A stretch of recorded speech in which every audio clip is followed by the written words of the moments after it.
Hello.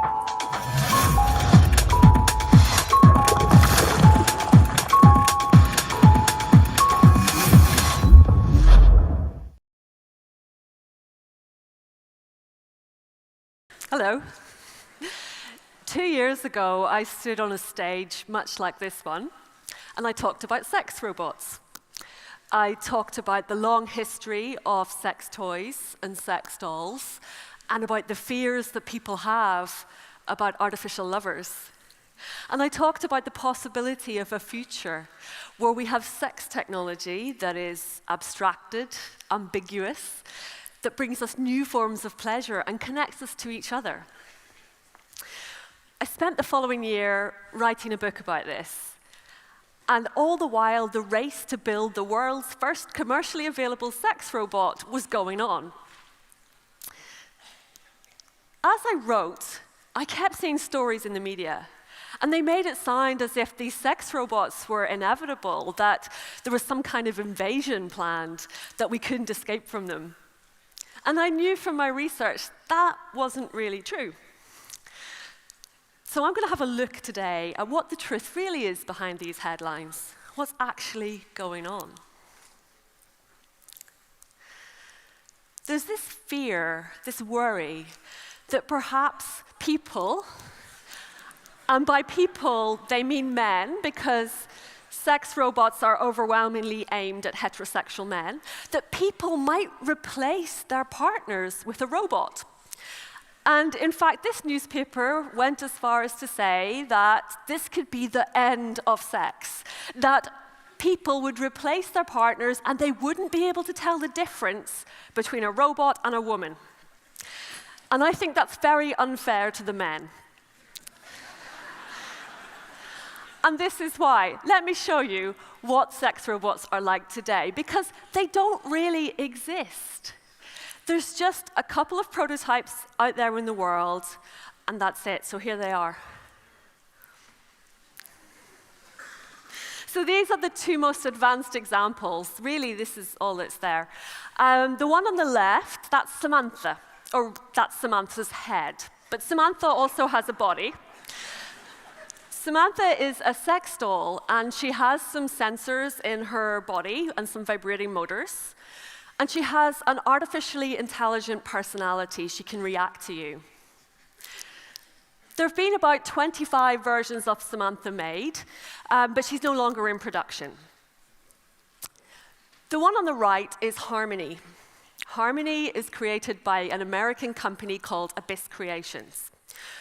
Harmony is a sex doll from the neck down. She doesn't move. She can't stand up on her own. But she has an animatronic head. Her head can move. She can smile, blink, move her mouth. And she also has artificial intelligence. She can chat to you like a chatbot. Here she is.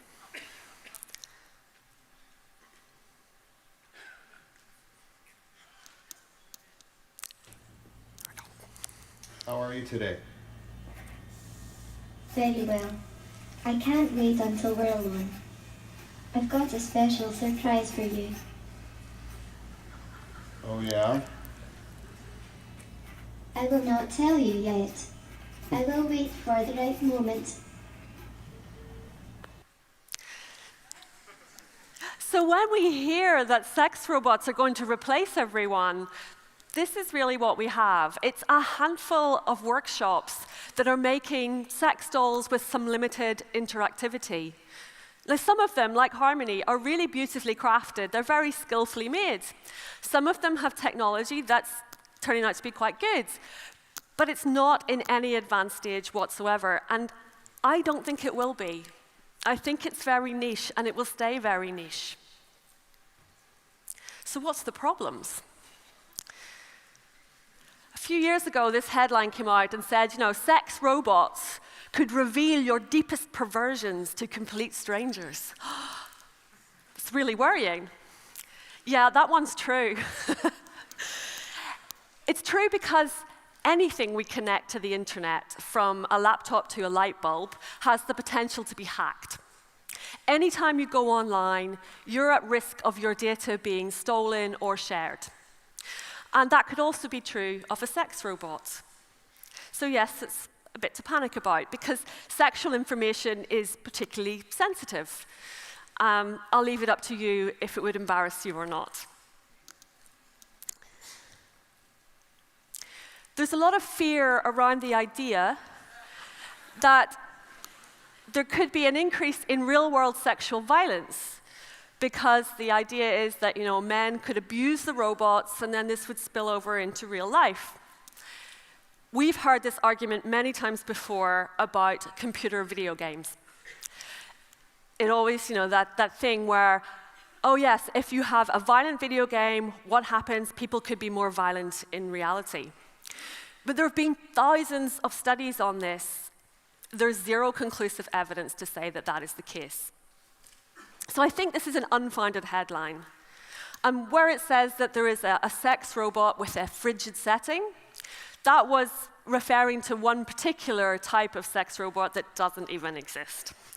So I don't think that there's any fear that this will happen in real life, because the closest parallel we have is the sex doll. And I've talked to people who own sex dolls, and by and large, they are incredibly respectful and they cherish the dolls and treat them really well, as if they are in a relationship with them. They don't want to harm them. So I think this is a moral knee-jerk reaction. But if it's a moral knee-jerk reaction, what does this headline mean? Back in 2017, there was a headline that said, "A sex robot was molested and destroyed at a trade show." This didn't sound very realistic to me, so I dug in a little deeper. What happened was that Sergio Santos, who makes the Samantha robot that I showed you, he had brought a model to an electronics show, and he put it on display. And he said to the people, all the attendees there, "Oh, you can touch her. You can poke and feel her."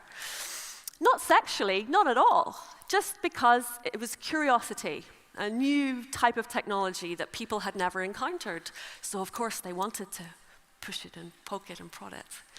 And when anyone who's ever been to a museum will know, there's a reason you put delicate objects behind glass. So thousands and thousands of hands touching the sex robot, yes, it was damaged, but it was never sexual, it was never molested.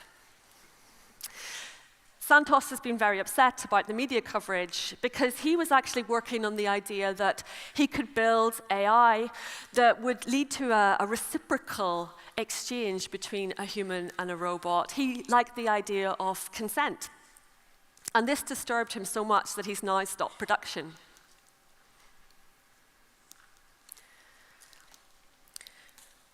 In 2018, 10 people, 8 of them women, were murdered by a man who described himself as an incel. It's short for involuntary celibate. Incels are people who feel they are owed a fundamental right to sex and they aren't getting it.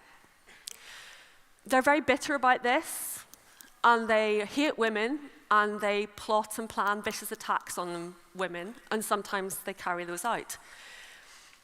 Opinion columnists were very quick to suggest that maybe a sex robot would be a good solution to redistribute sex. But I don't think that's the case. This is not about access to sex. Incels are about hatred towards women, and I don't think we can engineer out misogyny.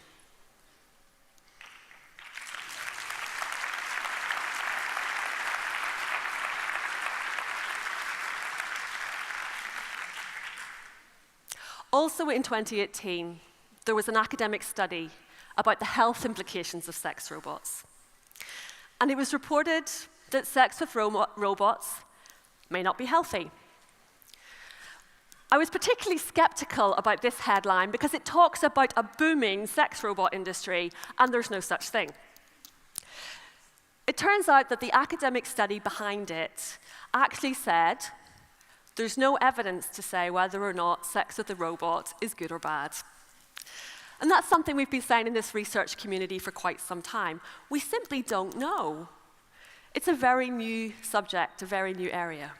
Unfortunately, some news agencies were a bit more realistic in their reporting. So this is where we're at.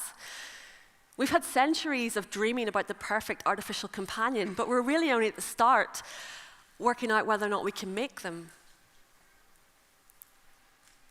If it sounds like I'm here to advocate for the sex robots, that's not quite true. I have my concerns as well. But as a scientist, I want to see an evidence-based approach. I don't think we can make moral, knee-jerk reactions. The sex robot market is small. In its current form, I don't think it will grow. I think we can do better than that. We're going to have to learn to live in a world that contains robots in many different forms, and we'll have to adapt to that. Bit by bit, robots will come into our lives, and we'll adapt to it. I want you to take away today that our future is human-centric, even if that happens. We are still the people in charge. We've adapted to things over and over again throughout our entire existence. Every time we create technology, we adapt to it. We adapted to writing, to the printing press, to the book, and to the newspaper. And we adapted to the sat-nav and the smartphone and the voice assistants in our homes. They were all once really alien to us, and now we just take them for granted. Technology is a fundamental part of our humanity. And I think that the really fun question is, where's it going to take us next? Thank you.